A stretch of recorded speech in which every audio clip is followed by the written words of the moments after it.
Meus queridos irmãos, que maravilha, estamos juntos para mais uma aula da Escola Bíblica Dominical, lição de número 4, na continuidade do estudo sobre a tricotomia bíblica, a antropologia bíblica, a formação do homem, o homem tripartido, o homem ali composto por três partes, corpo, alma e espírito.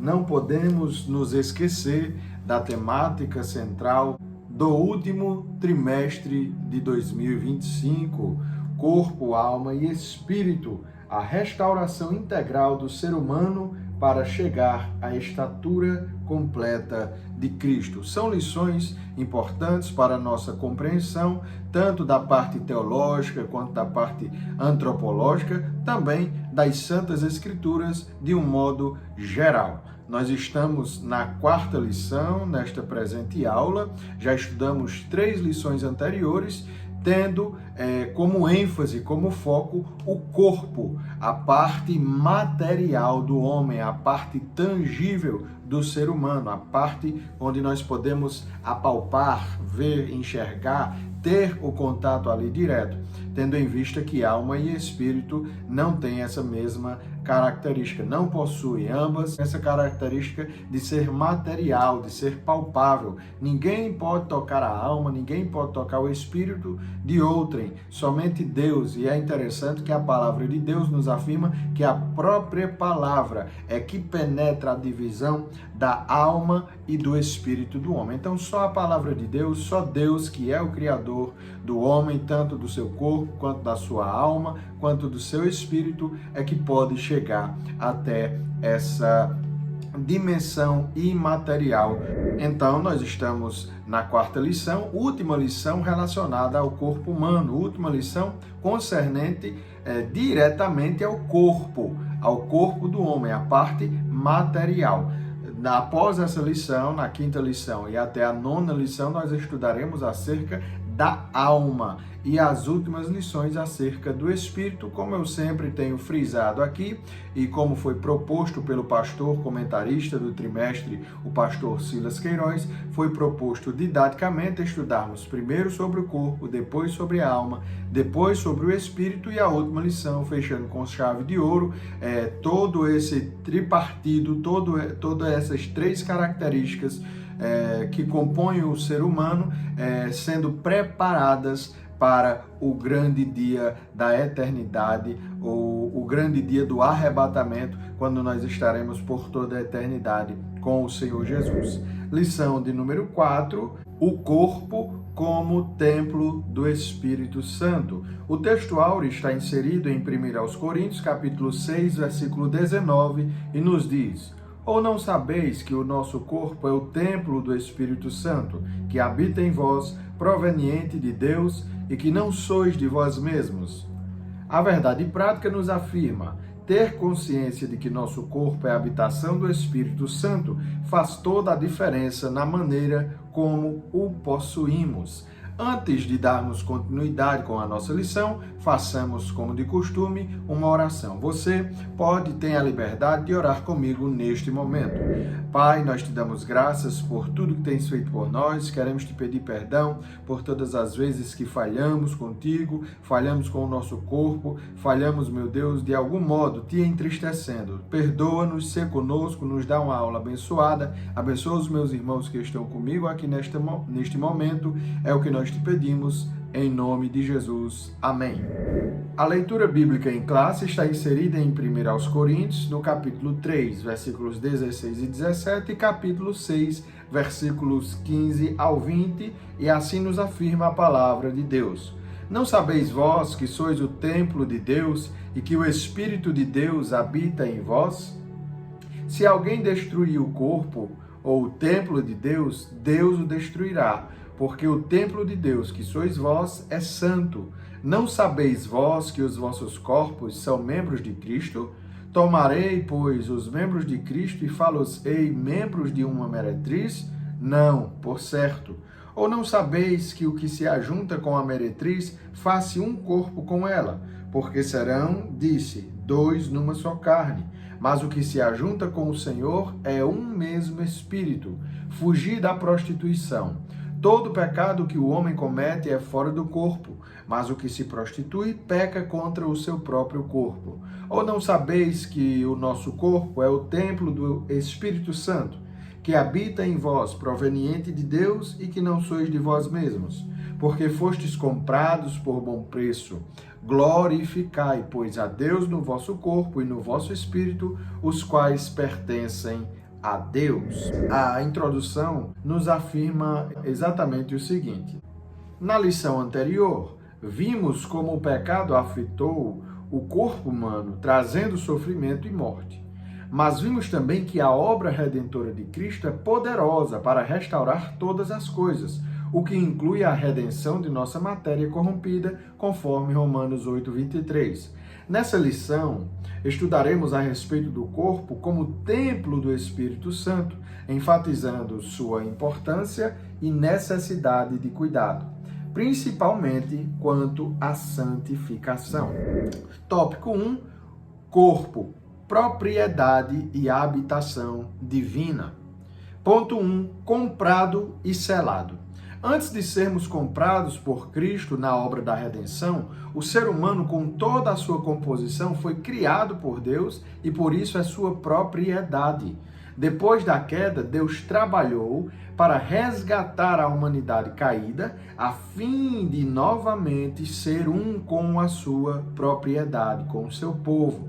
Todo cristão precisa se conscientizar de que, além de ser obra das mãos de Deus, agora é um em espírito, com o Espírito de Deus, e precisa viver para Deus. Então, o ser humano precisa ter esse entendimento, principalmente o crente, o cristão, aquele que se converteu a Jesus, de que agora ele foi comprado por bom preço, com o sacrifício vicário de Jesus na cruz do Calvário, quando ele morre por nós, faz a expiação, a redenção, a obra redentora na nossa vida, ele nos deu o direito de sermos chamados filhos de Deus, de sermos co-herdeiros com ele, de Deus, sermos herdeiros de Deus e co-herdeiros com Cristo, como Paulo afirma aos Romanos. Mas esse entendimento, ele não é válido apenas para nós compreendermos que Jesus morreu por nós. Não fica numa mera superficialidade no sentido da obra da redenção ter me alcançado e eu posso ser salvo. E sim, e pronto. Não é só isso. A obra da redenção também deve moldar dentro do homem, deve caracterizar na sua conduta, no seu comportamento, causar a consciência nesse ser humano de que ele, além de ser salvo, ele pertence a Deus. Quando o homem aceita Jesus, quando o homem se entrega a Deus, obviamente ele está entregando-se, ou assim deve ser, né? Ele está entregando-se de maneira completa, né? Não pode ser algo parcial, não pode ser algo pela metade, não pode ser algo fracionado, né? A entrega do crente para Deus deve ser uma entrega total. Tanto que nós vimos e veremos ao longo das próximas lições que o ser humano deve se entregar a Deus tanto quanto ao seu corpo, relacionado ao seu corpo, quanto também à sua alma e o seu espírito, ou seja, na sua totalidade, na sua integralidade. Plenamente o homem deve entregar-se a Deus. Por quê? Porque este homem foi comprado por bom preço. Ele foi comprado, ele foi selado, ele foi adquirido. Quando Jesus realiza a obra da redenção, ele compra para si todos os povos, todas as nações, como o livro de Apocalipse vai nos afirmar. Então, Paulo diz que a cédula que antes era contrária a nós, que servia para a nossa condenação, que nos designava como devedores, esta cédula foi cravada na cruz. Por quê? Porque Jesus, ele pagou o preço da redenção com a sua vida, com o seu sangue carmesim vertido na cruz, ele paga o preço. Por isso, nós fomos comprados por bom preço. Pedro fala isso, não fomos comprados nem por ouro, nem prata, nem por coisas corruptíveis, mas pelo sangue de Jesus, que nos comprou, que nos lavou, que nós temos, né, Nós pertencemos a Deus e esse pertencimento não pode ser um pertencimento fragmentado, parcial. Tem que ser um pertencimento, claro, para ter a sua validade, para ter a sua plenitude no sentido de adquirir algo. O dono do escravo, tomando como exemplo o Antigo Testamento, o dono do escravo era dono do escravo por completo. Tanto que nós vamos ver no contexto da época, até a sua família, aqueles que nasciam na casa do Senhor, os donos de escravos, os familiares, os filhos, também pertenciam ao dono dos escravos. Por quê? Porque é o sentido total da compra. Esta compra foi válida e eles recebiam até um selo, eram marcados e simbolizava o quê? Que o dono que adquiriu, que comprou aquele escravo, que comprou aquela pessoa, aqui para longe de qualquer assunto polêmico, no sentido de escravidão ou não, estou usando o contexto cultural da época, mas quando o dono do escravo comprava ele ali no mercado, ele se tornava dono integralmente, ele não era dono por metade. Tanto que para esse escravo ser livre, ele precisava, alguma pessoa precisava pagar aquele mesmo valor que o dono outrora pagou por ele. Então, Jesus nos comprou não para nós sermos escravos, ele nos comprou para nos tornar livres. Pode parecer até um paradoxo, algo não compreendido num primeiro momento, mas Jesus nos comprou com o seu sangue para que nós pudéssemos ser livres. Tanto que Paulo usa até um termo servo e outros também servos ou escravo, nesse sentido de que em Cristo nós temos essa liberdade espiritual, física também no nosso corpo, na nossa alma. Por quê? Porque através desta compra, através dessa compra e desse selo, selados com o Espírito Santo, nós temos a liberdade plena. Somente em Cristo, quem foi comprado e selado por Cristo, pelo seu Santo Espírito, é que tem uma liberdade plena. Então, o ponto 1 nos fala exatamente sobre isso. O ponto 2 vem da indagação. Não sabeis vós, indagação esta que Paulo faz. Devemos lembrar que Paulo estava falando com os cristãos da cidade de Corinto, que até onde uma mulher coríntia era sinônimo de mulher prostituta. Ele usa no capítulo número 6 esse exemplo.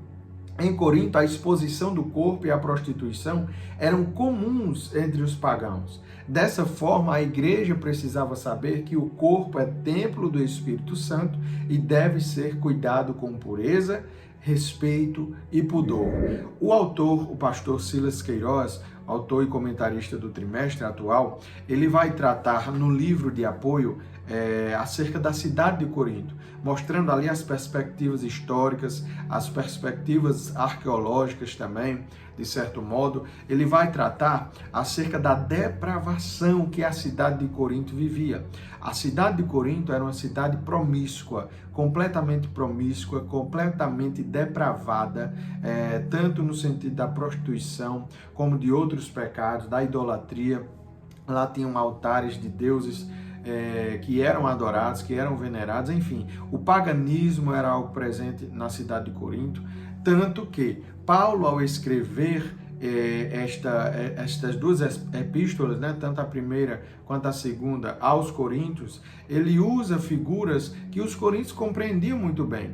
Ele está alertando ali a igreja, ele usa o exemplo da prostituição, e usando este exemplo, ele dá a ressalva de que, dá o aviso, de que o corpo do crente é o templo do Espírito Santo, onde o Espírito Santo de Deus habita, e por isso deve ser santo, deve ser santificado, deve ser separado, limpo, deve estar em plenas condições para que o Espírito Santo habite. Ele vai fazer essa contraposição exatamente por conta deste contexto, por conta dessa depravação moral que a cidade vivia, dessa condição promíscua, dessa condição em um contexto social, cultural e também religioso totalmente depravado.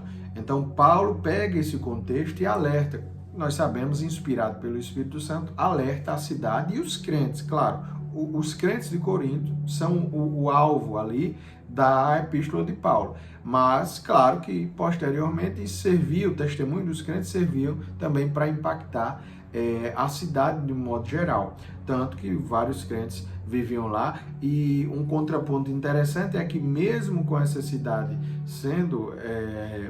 estando nessas condições de promiscuidade, de depravação social, cultural e religiosa, nós podemos perceber que era uma cidade que possuía dons espirituais. A igreja de Corinto possuía os dons espirituais, melhor dizendo, a igreja de Corinto, ela possuía não só os dons espirituais, mas todos os dons.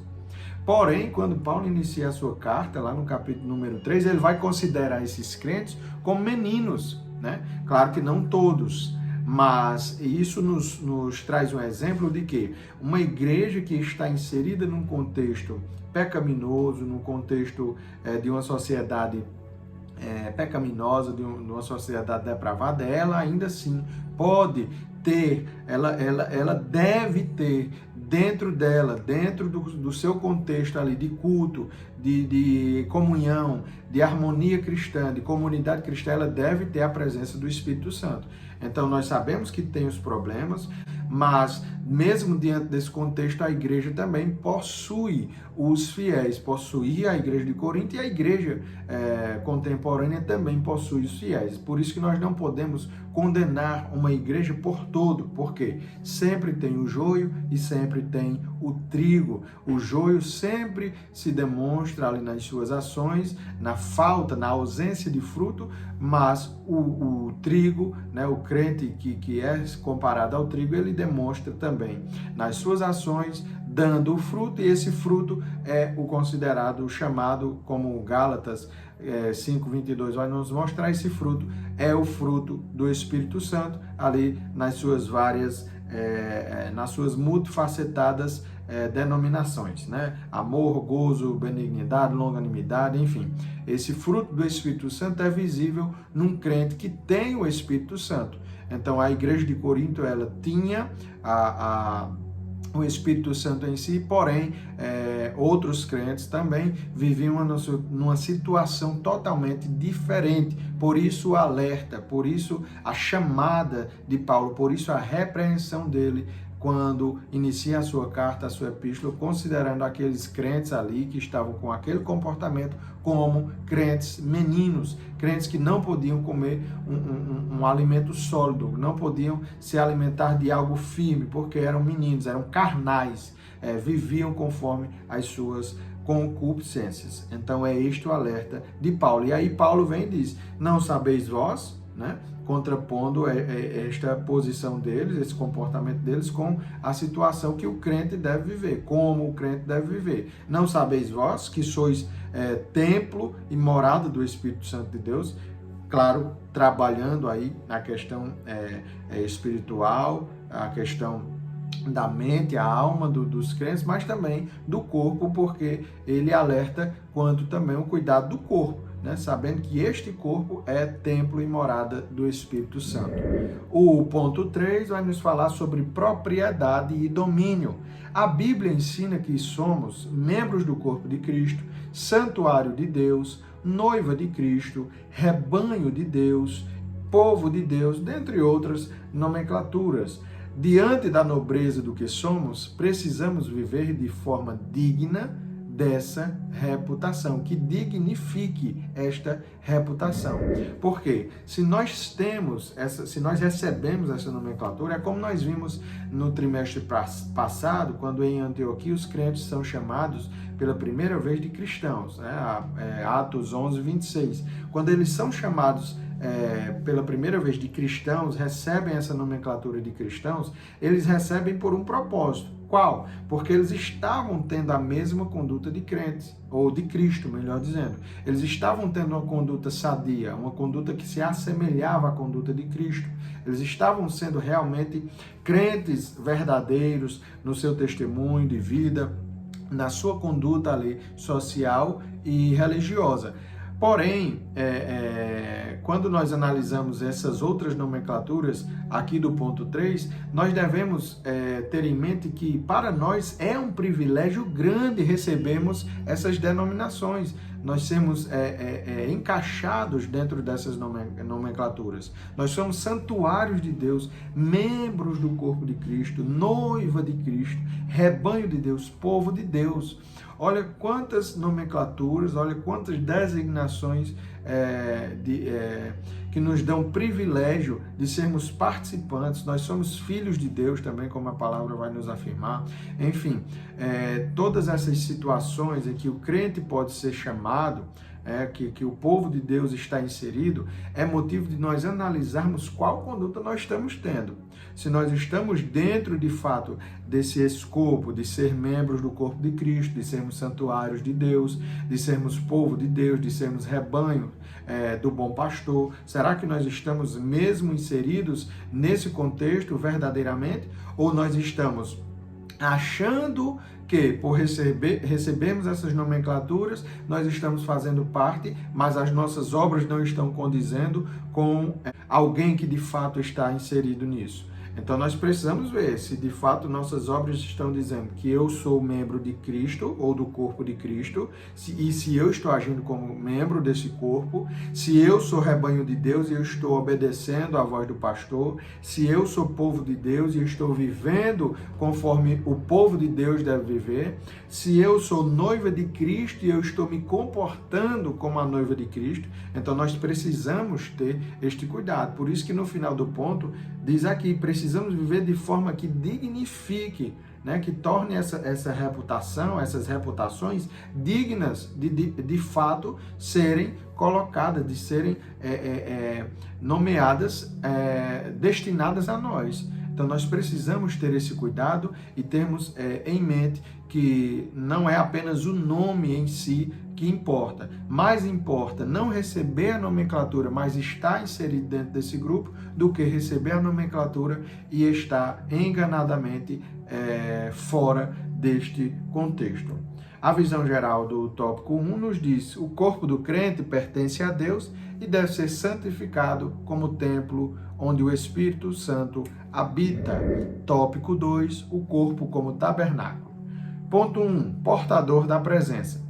Se Paulo e Pedro disseram que seus corpos eram um tabernáculo, significa que eles viam os seus corpos como um lugar sagrado, tal qual o tabernáculo de Deus nos dias de Moisés. A Bíblia diz: os que são de Cristo crucificaram a carne com suas paixões e concupiscências.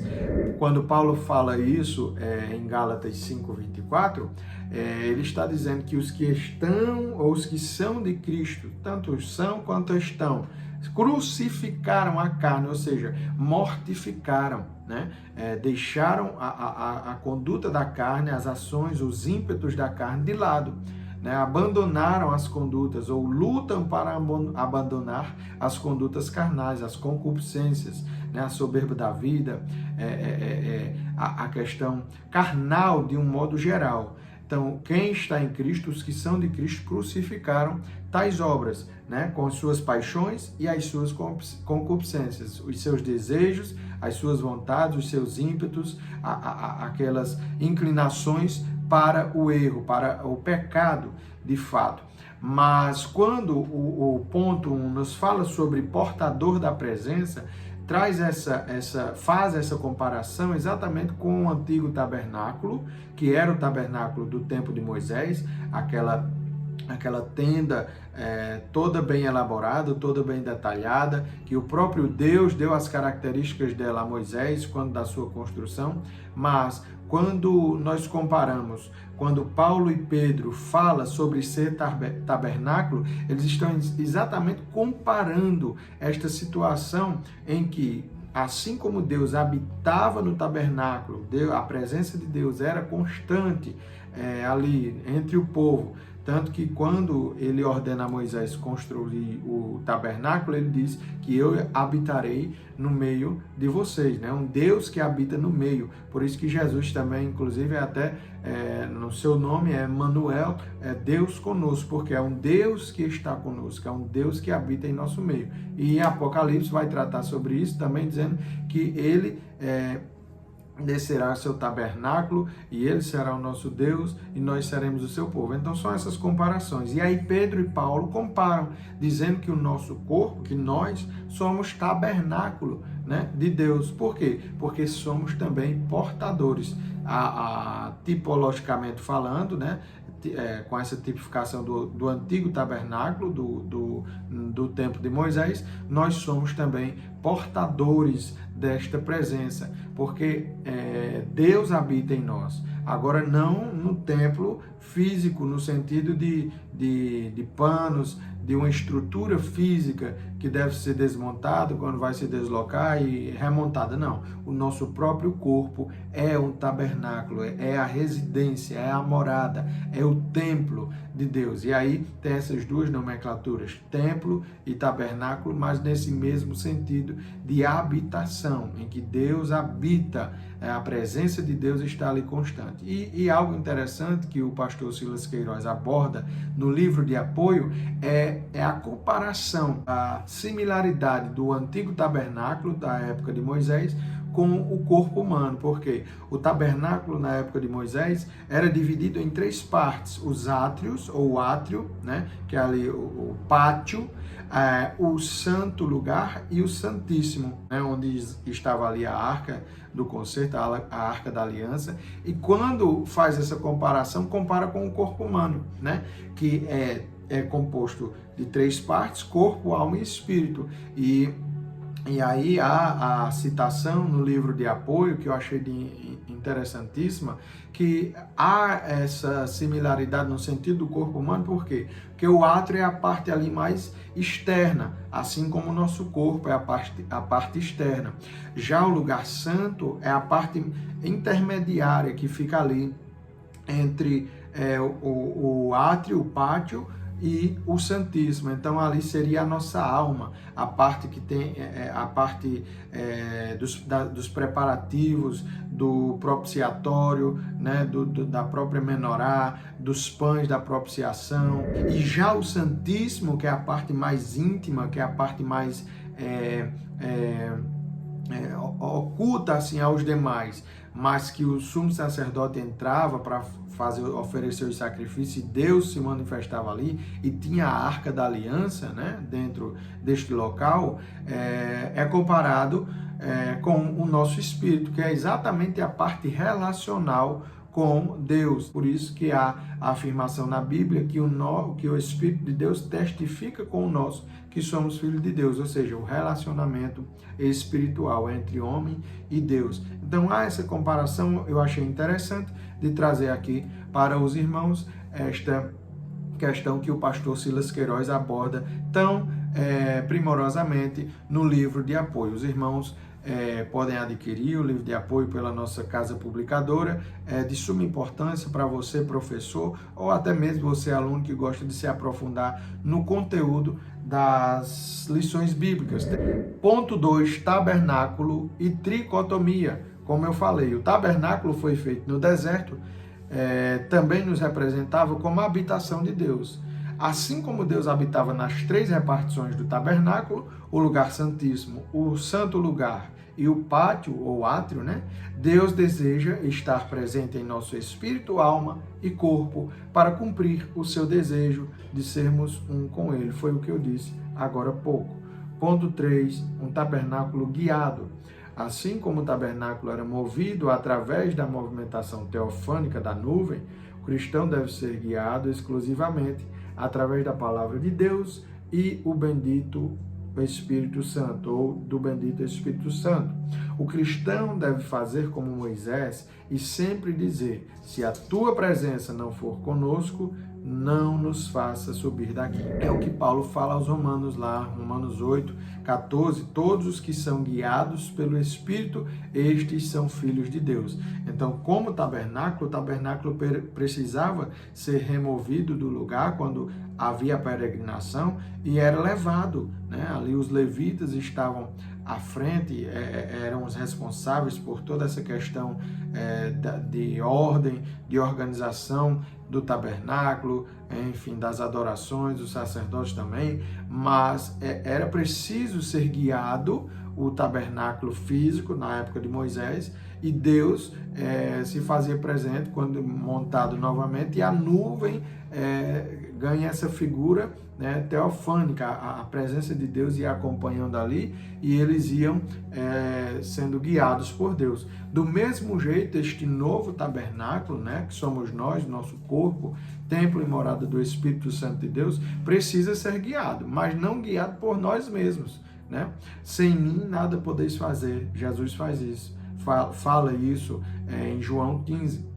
Sem mim nada podeis fazer, né? Se ele não nos guiar, nós não chegamos a lugar nenhum. Mas, como eu citei, todos os que são guiados pelo Espírito Santo, pelo Espírito de Deus, estes são filhos de Deus. Então, quem deve guiar o templo, o tabernáculo novo que somos nós, que é o nosso corpo, deve ser o Espírito Santo. Deve ser o Espírito Santo. Ninguém precisa nos carregar mais, ninguém precisa nos levar, mas o Espírito Santo agindo em nós, trabalhando em nós, é Ele quem nos guia, é Ele quem nos conduz, é Ele quem nos leva pelo caminho da salvação. Por isso, um tabernáculo guiado. Assim como o tabernáculo que era movido antigamente, nós precisamos ser movidos. Por isso que há um dinamismo na relação entre o Espírito Santo e o ser humano, e o crente, né, de um modo mais específico. O Espírito Santo e o crente se relacionam de um modo dinâmico, tanto que uma das palavras usadas promover do Espírito Santo é exatamente dínamos. Dínamos porque trata de dinâmica. Há um relacionamento, há uma conduta, há uma troca. O Espírito Santo guia, nós nos relacionamos com Ele, Ele fala conosco, Ele fala por nós, Ele nos enche da sua presença, do seu poder, Ele distribui em nós os dons espirituais, Ele nos permite ser compreendidos por Deus através dos gemidos inexprimíveis, enfim, é o Espírito Santo quem guia. E nós tivemos no trimestre passado exemplos claríssimos do Espírito Santo guiando a igreja do começo até os dias atuais, e guiará até o fim, de modo que Ele é quem vai fazer aquele papel que Eliezer, ou Eliezer, como queiram, fez com Isaac e Rebeca. O Espírito Santo nos conduzirá a igreja ao encontro de Cristo, conduzirá a noiva ao encontro do noivo. Por quê? Porque é Ele quem guia, é Ele quem conduz. A visão geral do tópico 2 afirma: assim como o tabernáculo abrigava a presença de Deus, o corpo do crente é uma habitação viva e guiada pelo Espírito Santo. Tópico 3, cuidando do templo do Espírito. Ponto 1, fugir da prostituição. A expressão fugir, usada por Paulo, traz a ideia de algo muito perigoso que quer destruir a vida do crente, e este deve fugir para não ser destruído. Qualquer prática sexual fora do casamento é considerado impura diante de Deus, ferindo a pureza do templo do Espírito Santo, que é o nosso corpo. Porneia é a palavra usada ali para prostituição, mas não fica no sentido só de prostituição. Ela pode ser entendida também com várias nuances, com várias vertentes de pecado, de imoralidade, né? A prostituição, a lascívia, a fornicação, o adultério também. Pode ser até compreendido dentro desse contexto da etimologia dessa palavra. Mas quando Paulo usa esse termo, né, fugir da prostituição, ele está dizendo exatamente isso. É um laço, é algo extremamente perigoso.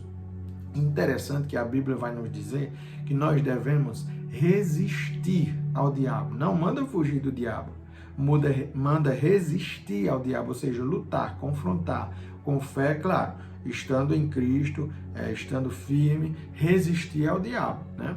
Havendo feito tudo, ficar firme, ficai firmes. Então, resistir ao diabo e ele fugirá de vós. Mas quanto às paixões, às concupiscências carnais, às paixões da mocidade, Paulo manda fugir.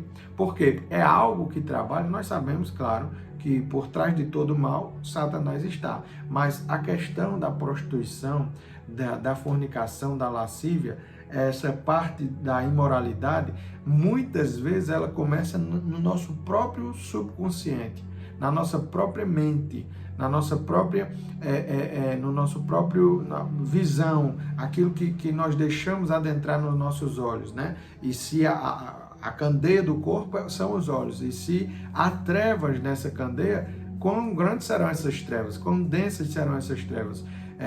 Mas muitas vezes ocorre nesse sentido. Não estou dizendo que não é Satanás que está por trás, não. Mas às vezes não é algo nitidamente, diretamente realizado por ele. Não é uma manifestação de uma endemoniada, não.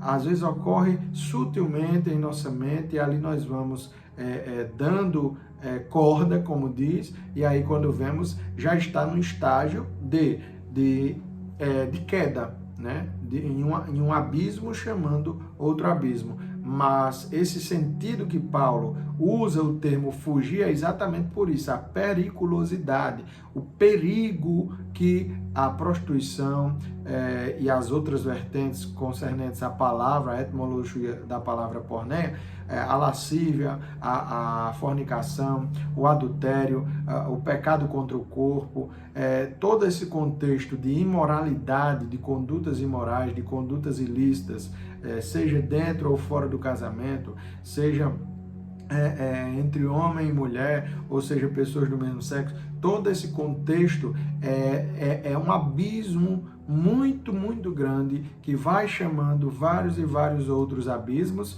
e que por isso Paulo alerta, fugir. Ele diz, fugir da prostituição, não tente resistir, fuja, busque meios para você fugir dela, porque de fato, é um abismo muito fundo, né? É um abismo muito, muito grande que dificilmente você consegue sair sem a ajuda de Deus. Mas Deus também só age quando o homem abre espaço para que ele haja, né? Por isso que Provérbios 28:13 vai dizer que aquele que encobre o pecado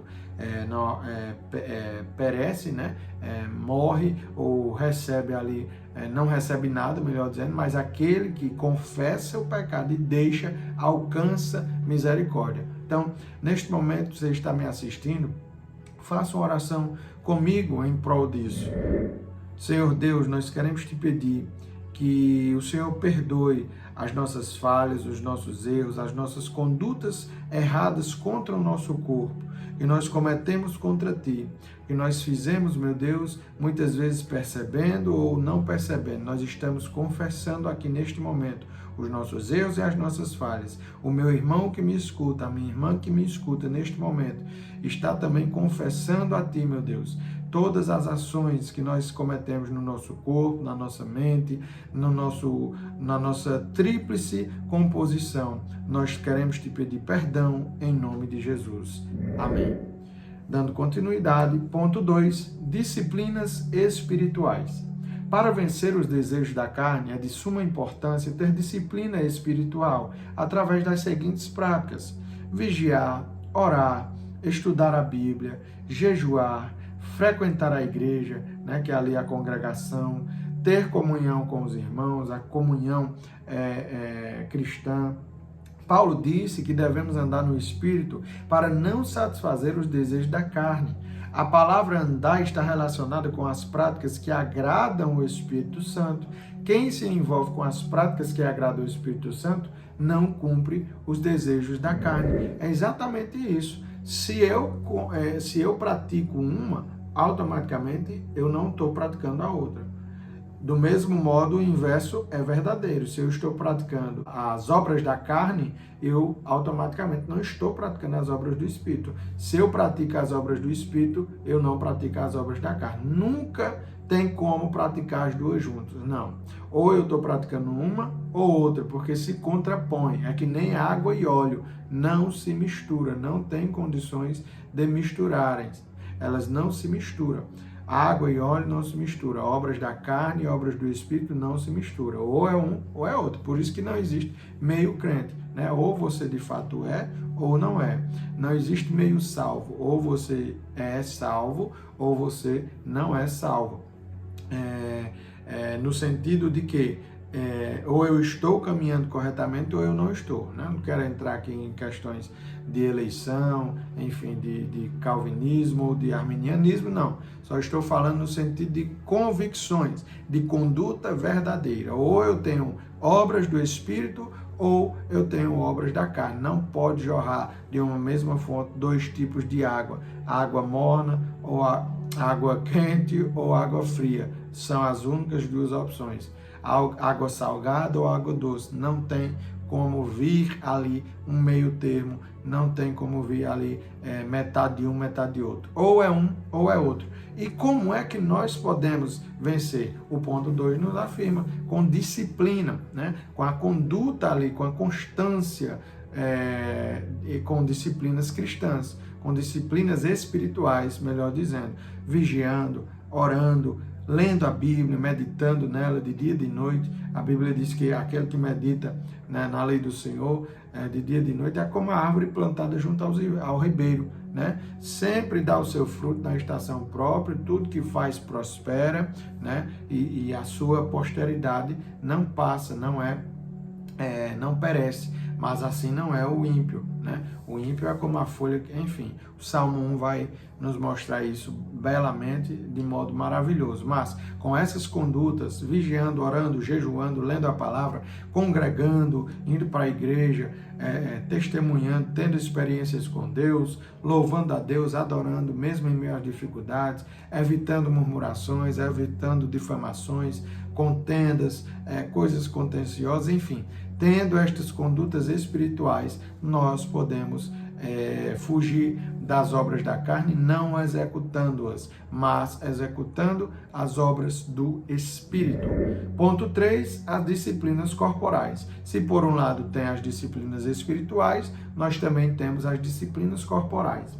A Bíblia ensina que quem destruir o templo do Espírito Santo, Deus o destruirá. Antes de amar o próximo, devemos ter amor próprio, cheio de sabedoria, a fim de cuidarmos da nossa saúde física com responsabilidade e alegria. E aí eu coloquei saúde física, a mental também e a espiritual. Mas como está tratando do corpo, nós vamos dar ênfase à saúde física. Então, a Bíblia ensina, né? Paulo vai dizer isso aos Coríntios, capítulo 3, 17. Quem destruiu o templo, que é o templo, o corpo, que é o templo de Deus, Deus o destruirá. Olha que perigo. Então nós devemos ter o cuidado. Nós vimos aí em lições passadas acerca do cuidado do corpo, da saúde, ter esse zelo, não tendo o corpo como uma visão platônica de que é algo mal, de que é prisão da alma, prisão do espírito. Não, o corpo é dádiva de Deus. Ele nos deu, Ele nos criou, Ele fez, nos permitiu ter um corpo com mãos, com pés, com braços, pernas, com cabeça, enfim, com todos, até mesmo aqueles que não possuem um corpo numa formação completa, né, comum, Deus também deu o direito a eles de vida e eles podem ter o cuidado, ter o amor próprio. Por isso que há a suma ali dos dois mandamentos, quando Jesus resume, amar a Deus acima de todas as coisas, de todo o teu coração, toda a tua força, todo o teu entendimento, enfim. E o segundo mandamento é amar ao próximo como a ti mesmo. Mas como é que eu vou amar ao próximo se eu não me amo? Mas é um amor espiritual, eu sou crente e tudo, mas eu não amo o meu corpo, eu não cuido do meu corpo, que é templo e morada do Espírito Santo. Então nós devemos ter cuidado, ter as disciplinas espirituais, orar, jejuar. E o jejum entra até nas duas questões, né? Porque quando eu jejuo, eu estou exercendo uma disciplina espiritual, mas também ajuda, né? Até no físico, né? Claro que tendo as devidas proporções de cuidados, mas nós devemos ter consciência de que não é só disciplina espiritual que importa, a disciplina física, corporal, né, também importa, porque nós somos templo do Espírito Santo, e se nós destruirmos esse templo, não tivermos cuidado com ele, Deus destruirá quem destruir o templo e morada do Espírito Santo. A visão geral do tópico 3 afirma-nos o seguinte: cuidar do corpo com santidade, disciplina espiritual e equilíbrio físico é essencial para honrar a presença do Espírito Santo em nós. Concluindo mais uma lição, quarta lição, a última relacionada ao corpo. Na próxima aula, aula 5, nós estudaremos já a primeira lição concernente diretamente ali à alma. Concluindo mais uma lição, leiamos o que o autor nos diz na conclusão da lição de número 4. Corpo e mente saudáveis nos tornam mais dispostos para adorar e servir a Deus. Que vivamos de maneira sábia e equilibrada como templo do Espírito. Um elevado privilégio, fruto da graça de Deus em Cristo Jesus. De fato, é um privilégio para nós sermos templo e morada do Espírito Santo. Algo que todos aqueles do Antigo Testamento não puderam vivenciar. Vejamos por esse lado. Nós temos um privilégio que Abraão, que Isaac, que Jacó, que o próprio Moisés, que os que vieram posteriormente, que Davi, que Salomão, que foi o que construiu o templo ali físico, que os profetas maiores e menores, que os juízes, enfim, que nenhum do Antigo Testamento pôde vivenciar. Nós temos esse privilégio. Nós somos templo e morada do Espírito Santo. Eles adoravam no tabernáculo, no templo construído. Não era um templo de fato. Eles, o seu corpo, não era um templo de fato. Mas nós, a partir de Cristo, nós passamos a ser tabernáculo de Deus, morada do Espírito Santo de Deus. E que privilégio para nós é este. Amém? Eu agradeço a sua presença comigo até o final desta aula. Quero pedir para você curtir, comentar, compartilhar com outros irmãos. Se ainda não é inscrito no canal, inscreva-se, nos ajude a alavancar este canal para que a palavra de Deus possa ser expandida, espalhada a mais vidas. Que Deus em Cristo Jesus vos abençoe e a paz do Senhor Jesus.